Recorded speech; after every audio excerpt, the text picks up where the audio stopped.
Welcome to the Unitarian Universalist Church in Eugene, where empowered by love, we transform ourselves and serve our world. My name is Chris Olson, and my pronouns are she, her. I'm your worship associate today. With me are collaborative pianist Suzanne Giordano and vocalist Bob Sorentz. And behind the scenes, working tech, is Kat Youngsun. Welcome. Welcome to this shared space of sacredness, this moment when we have gathered to be together, to love one another. We gather and worship to find meaning and live more deeply. Worship creates connections within, among, and beyond us, calling us to our better selves, calling us to live with wisdom and compassion. Whoever you are, we're glad you're here. Whether it's your first time worshiping with us or your thousandth. We light our chalice with words from our hymnal. These words are from a Sikh faith by Teg Bahadur. Why do you go to the forest in search of the divine? God lives in all and abides in you too. As fragrance dwells in a flower or reflection in a mirror, so the divine dwells inside everything. Seek, therefore, in your own heart.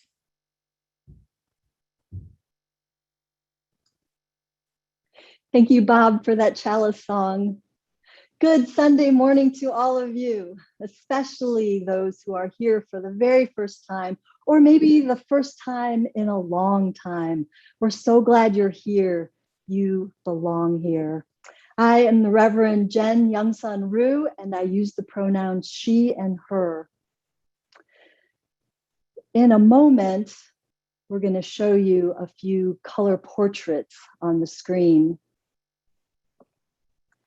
These are color portraits taken by street photographer Richard Rinaldi. So Richard Rinaldi walked around the streets of New York City and asked people if they would be willing to pose for a portrait touching each other, touching strangers. Strangers grouped in pairs or 3 or 4 or 5, standing, sitting, touching an arm, a shoulder. Some are in a full embrace, some barely touching. Some look like they're painfully awkward with each other, and others look like they have been friends for a long time. The artist says that these images encourage us to think about the unrealized potential for new relationships with almost everybody passing by. How we approach the other, the stranger, matters to the unfolding of beloved community, to the revelation of heaven on earth, here and now. So come, let us meet the stranger. Come, let us be the stranger. Come, let us worship together. The story today is written by Mary E. Whitcomb and illustrated by Tara Callahan King. It's called Odd Velvet. On the first day of school, Velvet's classmates brought their teacher cinnamon tea, lace handkerchiefs, and heart-shaped boxes of potpourri. Velvet handed her teacher an egg carton filled with 7 rocks, her favorite red shoelaces, and half a sparrow's egg. Velvet was different. At lunchtime, Velvet not only carried a used brown paper bag, but inside of it were things like carrots and a butter sandwich. And she ate them. At recess, a few of the girls noticed that Velvet was not wearing a new dress, even though it was the beginning of the school year. Where did she come from? They wondered out loud. All of this strangeness did not stop after the first day of school. In fact, it got stranger. Velvet brought a milkweed pod for show and tell. Luckily, three of the other girls brought a talking doll, a wedding doll, and a crying doll, and saved the day. Velvet's nose was freckled, and she had a pack of only 8 crayons. And her sweater once belonged to her older sister. Nothing was right about odd Velvet. Although everyone was polite to her, no one was silly enough to pick Velvet for partner play or to walk home with her after school. No one wanted to be different the way Velvet was different. On the day of the school field trip, the children were laughing and calling each other by their nicknames. Someone called out, "What's your nickname, Velvet?"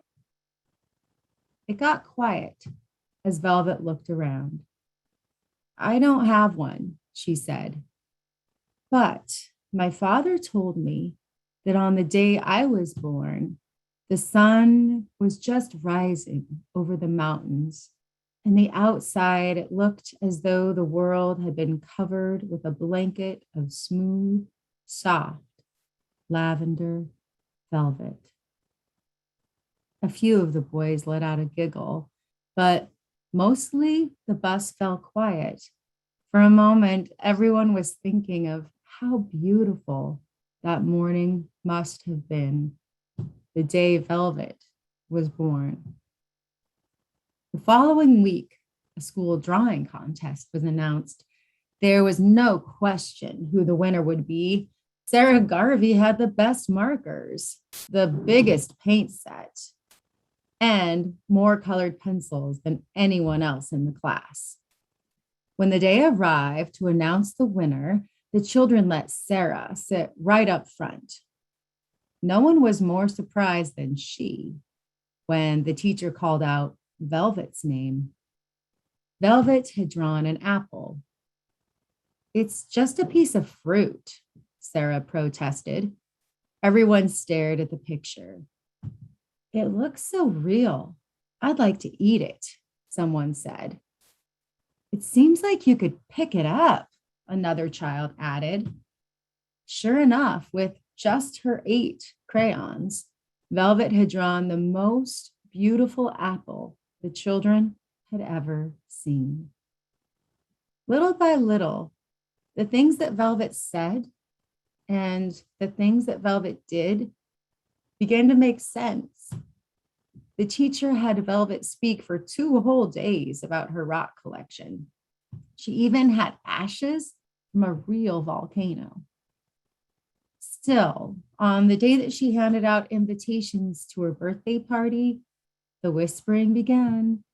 "I bet her house is old and dark," Sarah said. The thought of going to Velvet's house made everyone feel a little uneasy. Velvet lived in a tiny house at the end of a long road. There was no jungle gym or tetherball, just a swing hanging from a big old tree. At the door, Velvet's mom and dad politely asked in the children. There were no birthday magicians or wizards, not even a clown, but they got to turn Velvet's room into a castle. The royal subjects painted their faces and put glitter in their hair. They jumped high off the bed into a blue blanket moat. On the last day of school, Velvet's classmates brought their teacher handfuls of flowers, cards that they had made, and an impressive collection of nice looking rocks. Velvet was different, but maybe she wasn't so odd after all. This reading is by Allison Luderman. It's a poem called I Confess. I stalked her in the grocery store. her crown of snowy braids held in place by a great silver clip, her erect bearing radiating tenderness. Watching the way she placed yogurt and avocados in her basket, beaming peace like the North Star. I wanted to ask, what aisle did you find your serenity in? Do you know how to be married for 50 years or how to live alone? Excuse me for interrupting, but you seem to possess some knowledge that makes the earth turn and burn on its axis. But we don't request such things from strangers nowadays. So I said, I love your hair. Love. Love is the doctrine of this church. Love propels us, it inspires us, it empowers us. When I speak of love in the church, like Dr. King, I am not speaking of some sentimental or weak response. Love is the strenuous, sweaty choice that we make over and over again. Minute by minute, day by day, love is the choice to behold one another and ourselves as inherently blessed, inherently worthy. And because we uphold this belief as our first principle, it means that no one is outside the circle of this love, not the alien, not the odd, not the stranger. This, like so many spiritual truths, is easier to say with our mouths than made real through our actions. Being new to town, my days are full of strangers. I don't quite know my neighbors yet, but I know that next door there's a young couple with a baby. I've only seen them once. I know upstairs there's someone with a very friendly pug. And I'm kind of getting to know the person who rings up my groceries. And even you, I mean, there are so many of you that I haven't met yet. We're just beginning to know each other. Every day I try to get outside for a walk. And as I am walking along the river path near my home, I practice seeing all beings as my kin, my sibling. And I greet every person with a smile, a good morning, a wave, and most of them return my greeting. I've found Eugene to be an extremely friendly place. And for a second, we make a connection, and our common humanity is affirmed. While I walk, I'm also careful. I pay attention to who is behind me. I survey my surroundings. I know where I am. I know where the path is going. My spouse, Ken, who is 3,000 miles away, really wants me to carry pepper spray because stranger danger is real.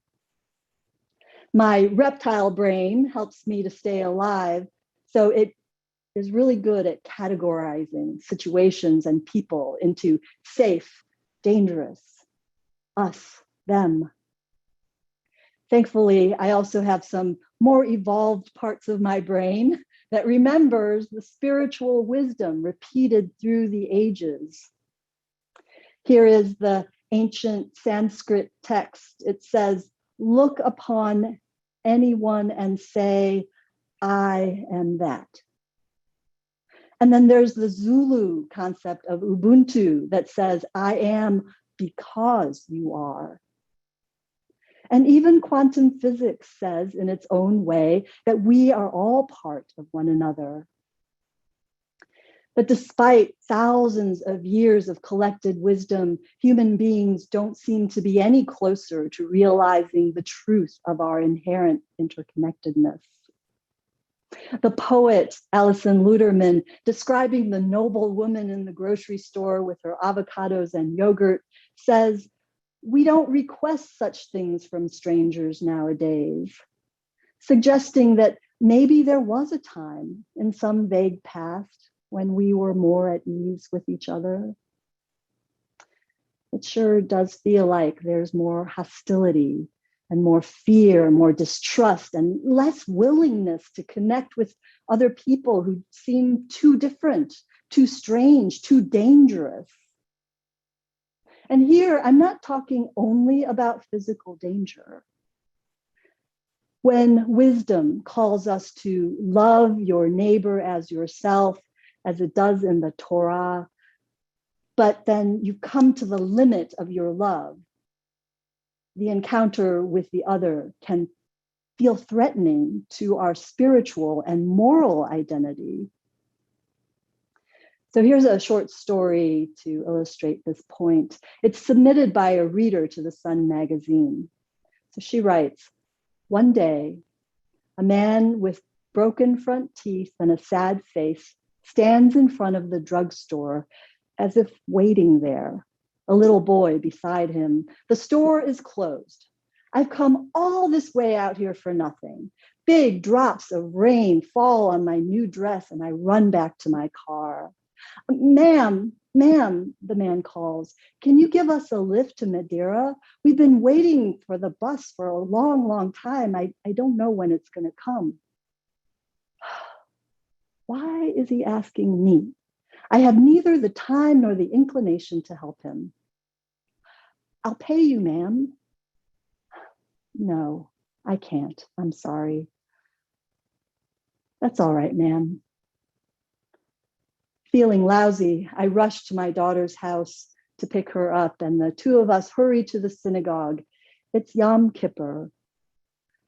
All through the service, I mouth the words about kindness to strangers and think about the man with the broken teeth and the little boy. The worst part of it is, I know that if he were to ask me again, I would still say no. What do we do when we come to the limit of our capacity to love? One answer comes from civil rights leader, author, and warrior for revolutionary love, Valerie Carr. She offers a practice from her own Sikh faith that addresses that question. In the Sikh religion, Guru Nanak was the first teacher. 500 years ago, in the northern region of India known today as Punjab, Nanak lived as a simple herdsman. But each day he was so pained by the violence and fighting between the Hindus and the Muslims that one day he just disappeared by a river. For days he was gone and people thought that he had drowned from despair. But he emerged after 3 days with a vision of oneness for humanity. This vision threw him into ecstatic states, and he sang and he praised the divine within him and around him. He became the embodiment of love through his experience of wonder. As he looked around, he saw very clearly that everyone was a part of him, just a part that he didn't know yet. I see no stranger, he said. And then he started teaching that everyone could see this way. Through meditation, through song, the false boundaries would start to disappear, and we would be able to taste the truth that we are part of one another. When we have reached the limit of our capacity to love, wonder can return us to love. Wonder is where love begins. And then, and only then, are we able to grieve with and fight for others. When we wonder about the stranger, we open our minds to curiosity, and we're willing to set aside those judgments and habits of mind that we've been carrying from our past conditioning. And this past conditioning can be really strong, and it takes a willful effort to transform those well-worn habits. People who know what it's like to be marginalized in our society can tell many stories of being asked, Are you sure you're in the right place? Can I show you where you really belong? One of my professors, arriving for his first meeting of all the school's deans, was shown the garbage basket because they thought he was the janitor. Those colleagues followed their habitual ways of sizing up dark-skinned people and never stopped to wonder who this stranger could be. Be not forgetful to entertain strangers, for thereby some have entertained angels unawares. To see no stranger is an act of will and a strenuous spiritual practice. It's countercultural, it's potentially dangerous, and it is absolutely necessary. Because where there is no wonder, there is only fear, which often leads to hostility and violence. The Reverend Barbara Brown Taylor tells this one story from one of her college students whose father was a farmer. One day, a Muslim man knocked on the door asking to buy a cow. And behind him in the dusty driveway was a van full of darker skinned people. Rather than being curious and rather than wondering about these visitors, the farmer went back into his house, got his shotgun, and showed it to the man, saying, "You go on now and don't ever come back."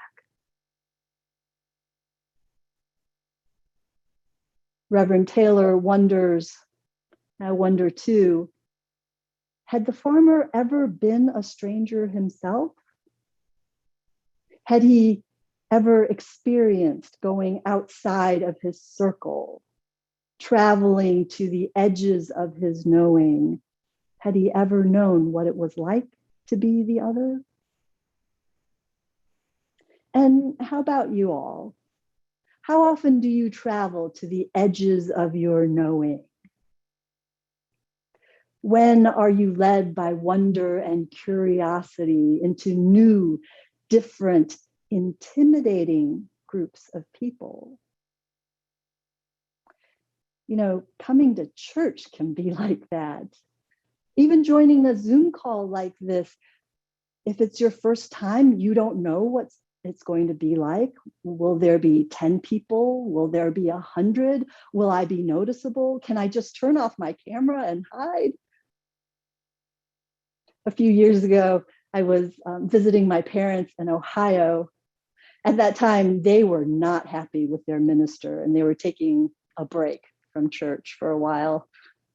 But when Sunday morning came, I really wanted to go to church. It didn't matter which one. And so we just walked down the street to the closest one, which happened to be a very small, very white Southern Baptist congregation. The three of us stuck out like a neon light. We were definitely way out on the edges. In January of 2019, the author Susan Spless started a project that would become her book entitled I Was a Stranger. Spless wanted to see how welcoming various churches were, how well they practiced that verse in Matthew 25, where Jesus says, I was a stranger and you welcomed me, and I was a stranger and you did not welcome me. By the end of that year, 2019, she had visited 50 churches of various denominations, including 2 Unitarian Universalist congregations.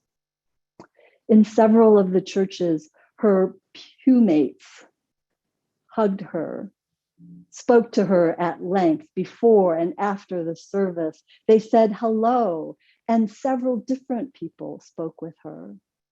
The messages from the pulpit were also welcoming and conveyed the message that she belonged there. I am a little embarrassed to say that one of the UU congregations failed her test. No one spoke to her. No one wondered about her. We get so wrapped up in our own little bubbles, don't we? We have our little clique, our needs are met. But if we're not attentive to our spiritual practice, it's easy to stay in the center of the circle. It's so comfortable there. And there is little growth happening there. There is little transformation in the center. And so, therefore, go out into the margins of your world. Be the stranger and explore that lively, growing edge of wonder.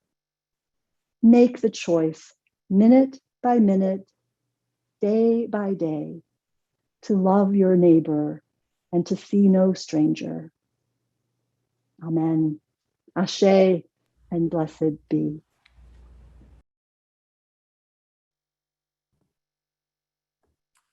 Now is the time of the service for joys and sorrows. Kat will open the chat, and that is a place for us to share what is happening in our lives and come together as a community and support each other.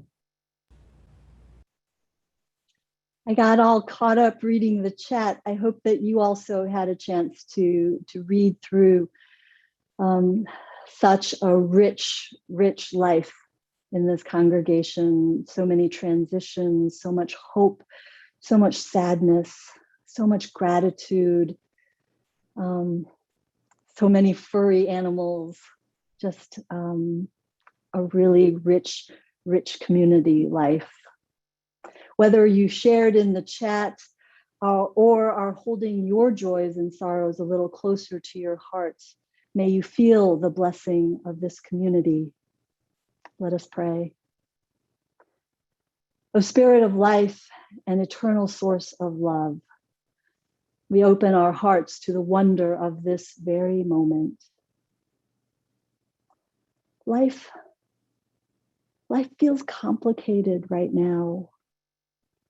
We have moments of confidence and happiness and thanksgiving and joy. And we also know the grief of so many losses, anguish over a burning earth, and the disappointment of hopes unrealized. Anxiety often troubles our dreams with questions unanswered, and the way is not clear. We yearn to return to a steadier past, even when we know the world has changed too much. O Spirit of life, may this community be a place where love is real and where everyone belongs. Though our identities are complex, though our spiritual paths are varied, though our triumphs and our struggles are particular, may this faith be a wide welcome to both stranger and friend. Amen. Thank you, musicians and worship team. Your creativity and your attention to really beautiful details never fails to inspire me and really delight me. So thank you. Let us extinguish our chalice today, but not the light of truth, the warmth of community, or the fire of commitment. These we carry in our hearts until we are together again.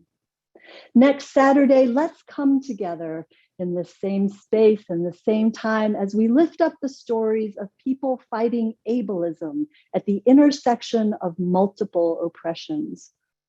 And now, as you go forth into this day and into a brand new week, may you know that the divine dwells within you, just as fragrance dwells in the flower. Go in peace, everyone. Go in love.